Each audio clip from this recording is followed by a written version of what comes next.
The exorcism was taking place. We were as quiet as church mice. We heard what sounded like someone slowly walking down the stairs. Now, as we're sitting in this doorway, looking into the living room, we're at the kitchen doorway. This guy, me, and Rob. Stairway's right over here, to our right. It sounded like someone walked down the first 3 or 4 steps. Someone was walking down the first 3 or 4 steps. I don't know what. Don't know who. There was no one upstairs. And I was freaked out of my mind. Really. I mean, I was probably more scared. I'm actually a little shivery right now thinking about that. I remember the feeling I had because I thought, if you will, you have this. I've never seen nothing like this exorcism crap before. But if you can envision this powerful Father Al was powerful. He was just, oh my God. He was a short little guy, but he was so powerful. Soft spoken little man. If you can envision him and this dark eyed, deep socketed, dark eyed man demanding the entities to get out of this house, to leave this family in peace, to go. And then you hear this noise coming down the stairs. And what I was expecting, what I was dreading most at that point was the fact that the entity that I was constantly challenging over all this time. I'm not trying to get you to buy my book. I really don't care if you do. I explain in the book that I was always trying to be the aggressor toward whatever was there. I was this tough guy, 22-year-old long-haired drummer. And I would challenge anything.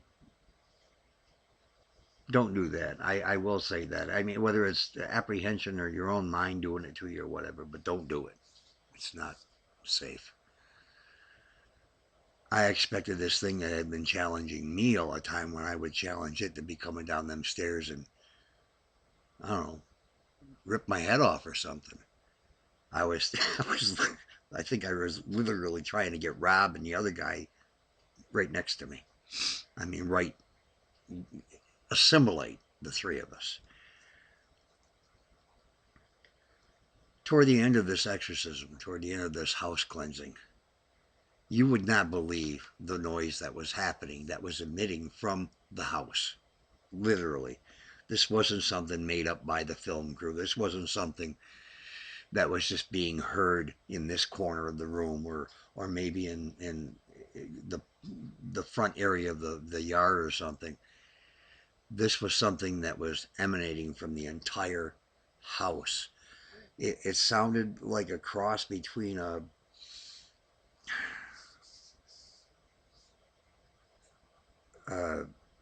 banshee and maybe a cat with its leg in a trap. It was just a spine-tingling, shrieking, groaning noise. And I remember Jan being in the living room and she yelling something to somebody. And then Father Al had said something. When someone said stop, shh, I'm still rolling. Quiet.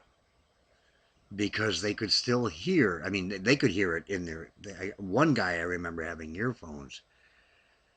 And it was just a really, really peculiar. It was the house screaming. It was whatever energy combined in that house was screaming. In pain. Alex was whipped after the exorcism. They all got up from their kneeling position, Clara being the shakiest. She just was not able to get up very easily. The crew got their stuff straightened out a little bit so people could move around. I remember after a bit, we all got in our respective places, some in the kitchen, some in the living room. I sat on the floor with Mike, and it was probably a while after it was all done and said that I turned to Mike because as I said, I have these nuances, I have feelings. I'm not psychic. I wish I were. I bet you a lot of the ones that are psychic wish they were because I don't think half of them are. We were sitting on the floor and I looked at Mike and it's like in a way it looked like he looked at me as if he knew what I was going to say, and I said nothing but a black eye, nothing but a punch in the arm. They didn't get rid of it. I still had the, and again, this could be my apprehension because there are times in this house when you are scared, and there are other times when you don't feel a thing. Um, but I told Mike, I said they didn't get rid of it, whatever it was. I mean, there was one particular entity that um, I think was in charge. Can I say that?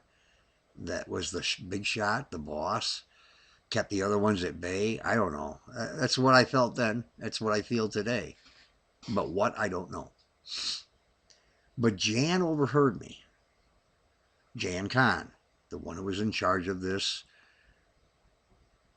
production, which was supposed to be broadcast on PBS television after they did the interviews the following day. This was Saturday, April 13th, that we were there for the exorcism.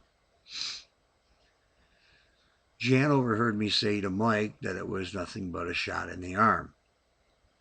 She asked me if in tomorrow's interviews, tomorrow's uh, documentary, would I say that? And I remember, I think my very first words out of my mouth were, "Are you crazy? Who am I, a 22-year-old challenging a psychic like Alex Tannis?" And the first time I shook Alex's hand in the kitchen, way back on his first visit after his lecture at St. Bonaventure, the only thing he said to me, he looked right at me and said, "April 14th." And I tried, well, it wouldn't matter, he already said it, but I tried my best to act like I didn't know what he was talking about, but even that was pretty obvious. I said, "What about it?" And it's really friggin' funny that it was a year later on April 14th we did the documentary. That just kind of clicked together right now. But he said April 14th to me that day, that evening after the lecture. And he said, "Well, it's your birthday, and do you want to know how you're going to die?" He used to forewarn a lot of people not to do something in particular, or danger would come to them. And a couple of people that he had warned over the years had passed away that day because of not heeding his warning.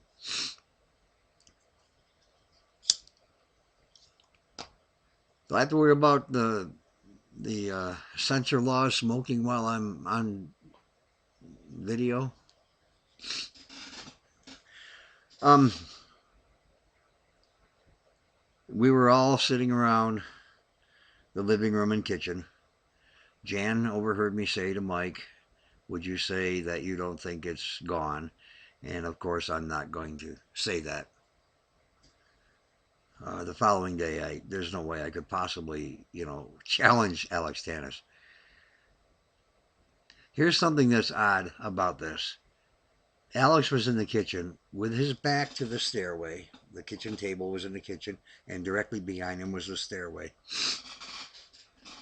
I had to use the restroom after a little bit, and I walked into the kitchen.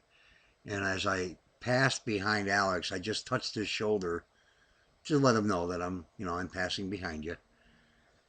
And it felt like the same feeling you get when you take a balloon and rub it on your shirt and then put it by your hair, the static.